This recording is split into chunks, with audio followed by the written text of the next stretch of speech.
You're about to make the biggest financial decision of your life, and almost nobody tells you the truth about what actually happens when you buy your first property. Not the glossy version you see on real estate TV shows. Not the motivational pitch from someone trying to sell you a course. The raw, unfiltered reality that catches first-time buyers completely off guard.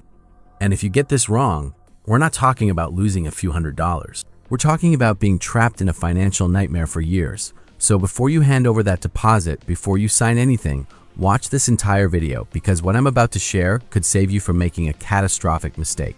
Let me ask you something. Why do you actually want to buy a property? Most people say things like, I want to stop throwing money away on rent, or property always goes up, or I want financial security for my family. All of those sound completely reasonable. But here's the thing. Most people have never stress tested those reasons against reality, and that disconnect between expectation and reality is where financial pain lives. Let's start with the biggest myth that exists in real estate. Renting is throwing money away. You have heard this 1,000 times. Your parents probably say it. That coworker who bought a house 3 years ago definitely says it.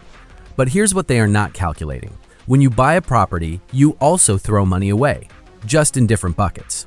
There is mortgage interest, especially in the early years where almost your entire repayment is pure interest to the bank.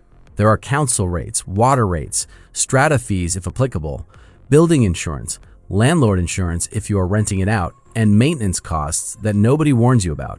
A single plumbing emergency, a broken hot water system, or a leaking roof can cost you thousands in a single weekend. Renters do not pay any of that. The comparison is far more nuanced than the renting equals throwing money away crowd wants to admit. Now, I am not telling you not to buy. I am telling you to buy with your eyes open, because there is a version of buying your first property that absolutely builds wealth, and there is a version that absolutely destroys it. The difference comes down to preparation, timing, and understanding what you are actually getting into. Let's talk about the numbers most first-time buyers do not properly calculate before committing. People obsess over the purchase price and the deposit, but that is only the beginning. When you buy a property, you need to budget for stamp duty, which varies depending on where you live, but can easily run into tens of thousands of dollars. You need conveyancing or legal fees. You need a building and pest inspection, which you should never skip no matter how perfect the property looks. You need lender's mortgage insurance if your deposit is under 20% in most cases, and that cost can be enormous. You need to consider moving costs, immediate repairs or upgrades, and the fact that you might need to furnish or update the space. By the time you add everything up, the gap between what you saved and what you actually need can shock you. Many first-time buyers enter the market underprepared and immediately stretched thin financially, which puts them in a vulnerable position from day one. Here is where things get really important. Your borrowing capacity and your comfortable borrowing capacity are two completely different numbers. Banks will often lend you significantly more than you can comfortably repay while maintaining a quality of life. Just because a bank approves you for a certain amount does not mean you should borrow that amount. You need to model your repayments across different interest rate scenarios because rates move. If you can barely afford repayments today, what happens if rates climb by 1 or 2 percentage points? Run those numbers, sit with them, make sure you genuinely feel comfortable with the worst case scenario before you commit. Let us shift gears and talk about something that experienced property investors understand deeply, but first-time buyers rarely think about.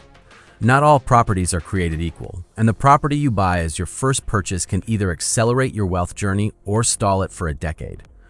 There are properties that attract strong demand, that tend to hold value well, that have solid rental yields if needed, and that exist in locations with genuine long-term economic drivers.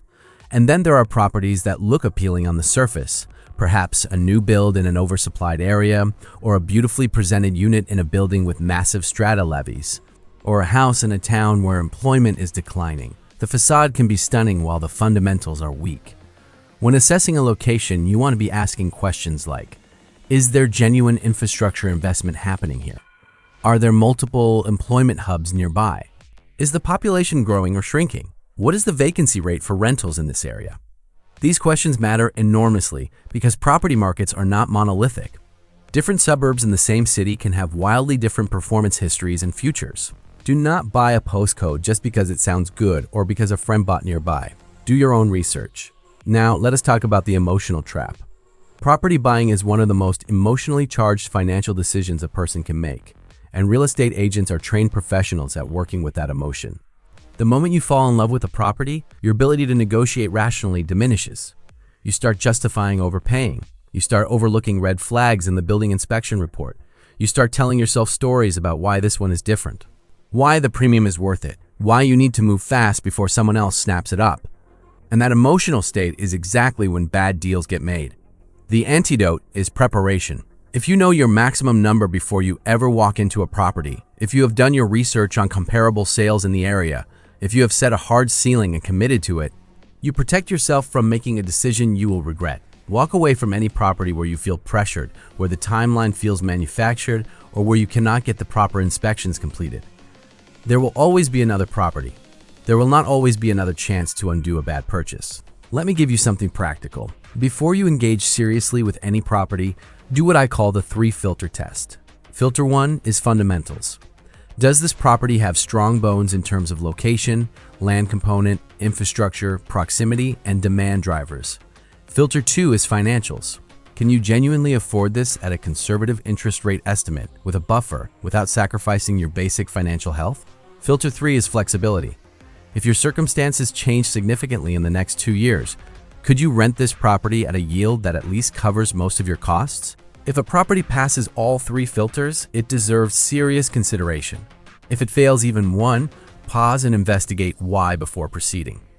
Something else that catches first-time buyers off guard is the post-settlement reality. Settlement happens, you get the keys, everyone congratulates you, and then the reality of ownership sets in. The hot water system you assumed was fine because it passed visual inspection decides to give up 6 weeks later. You discover the previous owners had a dog and the carpet needs replacing. You realize the kitchen layout you thought you could live with is actually driving you insane. These are normal parts of property ownership, but they hit differently when you are already stretched from the purchase itself. Build a cash buffer. Aim to have at minimum 3 to 6 months of repayments sitting in reserve so that when, not if, something unexpected happens, it is an inconvenience rather than a crisis. Let us talk about the mindset shift that changes everything. Buying your first property is not the finish line, it is the starting block. The buyers who build genuine wealth through property are not the ones who got lucky on one purchase. They are the ones who approached the whole process as students, who kept learning, who understood market cycles, who knew when to hold and when to eventually leverage equity responsibly. Your first property is a foundation. Treat it like one. Do not buy the most impressive thing you can barely afford and then wonder why your financial position has not improved. Buy strategically, buy within your means, buy with a long-term perspective. And one last thing before we wrap this up. Get proper independent advice. I mean a qualified mortgage broker who works for you, not a specific lender. I mean a buyer's agent if you can access one, especially as a first-time buyer in a competitive market. I mean a good conveyancer and a qualified property inspector. The money you spend on professional independent guidance is almost always worth it compared to the cost of getting something fundamentally wrong on a purchase of this size. The property market has created extraordinary wealth for countless people. It has also trapped plenty of people in years of financial stress. The difference between those two outcomes almost always comes down to preparation, perspective, and patience. Take your time, do the work, and when you do buy that first property, buy it with confidence because you genuinely understand what you are stepping into. That is what separates the buyers who win from the ones who spend years wishing they had done things differently. You now have the framework. The next step is yours.